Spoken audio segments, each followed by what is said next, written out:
पिछले कुछ दिनों से कड़ाके की ठंड के साथ लगातार बारिश हो रही थी।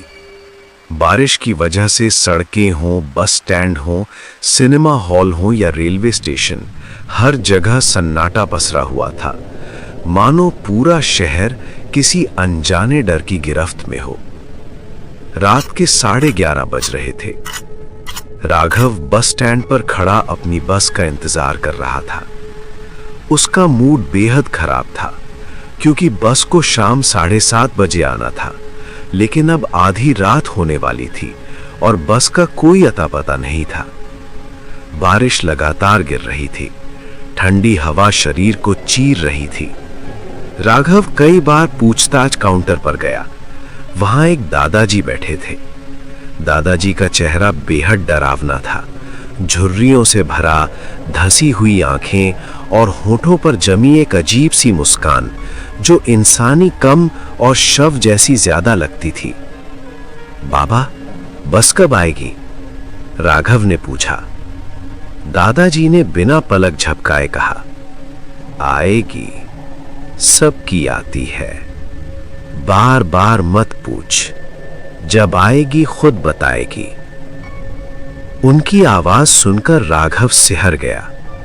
बस स्टैंड बहुत छोटा था, न कोई ढंग का प्रतीक्षालय, न कोई दुकान, चारों तरफ सन्नाटा था।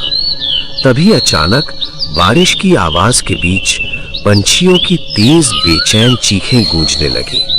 साथ ही दूर कहीं कुत्तों के भौंकने की आवाज भी आने लगी। राघव ने चारों ओर देखा। उसका दिल जोर जोर से धड़कने लगा।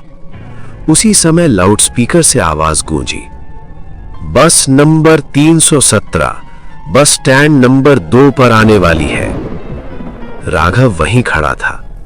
अचानक उसकी नजर सड़क पर पड़ी और जो उसने देखा, उसकी सांस अटक गई। बारिश में भीगती सड़क के बीच कुछ लोग खड़े थे। उनके हाथों में धारदार हथियार थे और उनमें से 2 लोग कटे हुए सिर पकड़े हुए थे। वे किसी प्रेमी जोड़े के नहीं थे, वे 2 भाई बहनों के कटे हुए सिर थे। एक युवक, एक युवती। उनकी आंखें खुली थीं, खून बारिश के पानी में घुल रहा था। वे सब सीधे राघव को घूर रहे थे। राघव चीखता हुआ भागा और पूछताछ काउंटर पहुंचा। बाबा, सड़क पर लोग हैं, कटे हुए सिर। दादाजी ने उसकी तरफ देखा और धीरे धीरे मुस्कुराए। डर क्यों रहा है बेटा? अभी तो बस आई भी नहीं। राघव को समझ नहीं आ रहा था उसने घोषणा कैसे सुनी और उसने जो देखा वो सच था या भ्रम। डर के मारे वो एक बेंच पर बैठ गया। थकान और डर की वजह से कुछ देर में उसकी आंख लग गई। करीब 10 मिनट बाद तेज घोषणा हुई, बस स्टैंड नंबर 2 पर बस आ चुकी है। राघव हड़बड़ा कर उठा। बस सच में आ चुकी थी। वो बस में चढ़ा, अपनी सीट पर बैठा और कंबल ओढ़कर लेट गया। बस चल पड़ी, लेकिन उसका मन शांत नहीं हुआ। वही भयानक दृश्य उसके दिमाग में घूम रहा था। थोड़ी देर बाद अचानक बस में चीख पुकार मच गई। कुछ लोग बस में घुस आए थे। वे हथियारों से लैस थे।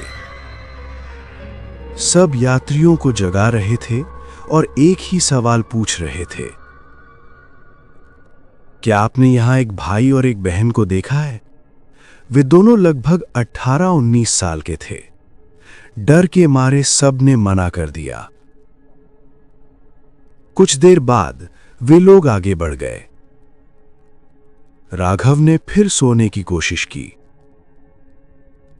लेकिन तभी किसी ने उसे हल्के से हिलाया। उसने कंबल हटाया। सामने एक लड़का और एक लड़की खड़े थे। दोनों के चेहरे ढके हुए थे। लड़की ने कांपती आवाज में कहा, भैया, हमें बचा लो। मेरा नाम काव्या है और ये मेरा भाई अमन है। अमन बोला, हमारे गांव में कई सालों से अकाल पड़ा है, फसल नहीं हो रही। गांव वाले मानते हैं कि अगर हमारी बलि दी जाए तो अकाल खत्म हो जाएगा। काव्या की आंखों से आंसू बह रहे थे। हमारे ही रिश्तेदार हमें गांव ले जा रहे हैं। उन्हें हमारी जमीन और घर भी चाहिए और हमारी जान भी। राघव सन्न रह गया। ये सब पागलपन है, पुलिस को बताओ। अमन हंस पड़ा। पुलिस भी उन्हीं के साथ है भैया। पूरे गांव ने मिलकर यह तय किया है। तभी वे लोग फिर आ गए। अब उनकी आंखों में इंसानियत नहीं थी। उनके बीच अमन, काव्य के चाचा और गांव के बुजुर्ग भी थे। एक बूढ़ा चिल्लाया, यही हैं ये दोनों। इनकी बलि से गांव बचेगा, अकाल खत्म होगा। राघव चिल्लाया, ये हत्या है, ये अंधविश्वास है। सब हंस पड़े। तभी तेज हवा चली। भाई बहन के चेहरे से कपड़ा हट गया। राघव की रूह कांप उठी। वे वही चेहरे थे जिनके कटे हुए सिर उसने बस स्टैंड पर देखे थे। उसका दिमाग सुन्न हो गया। इससे पहले कि वो कुछ कर पाता, गांव वालों ने अमन और काव्या का गला काट दिया।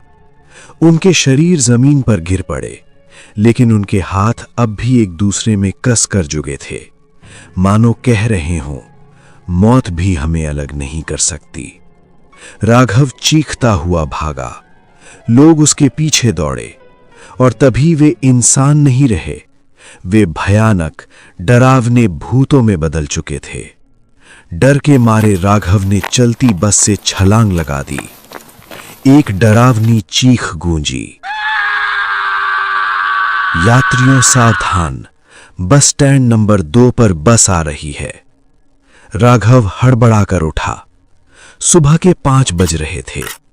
वो बस स्टैंड की बेंच पर बैठा था, लेकिन उसके कानों में आज भी वही घोषणा गूंज रही थी और वो अब भी नहीं जानता था ये सब सपना था या अकाल, अंधविश्वास और बलि की एक डरावनी सच्चाई। और एक बार फिर कई सवालों के साथ वो बस स्टैंड नंबर 2 की ओर बढ़ने लगा।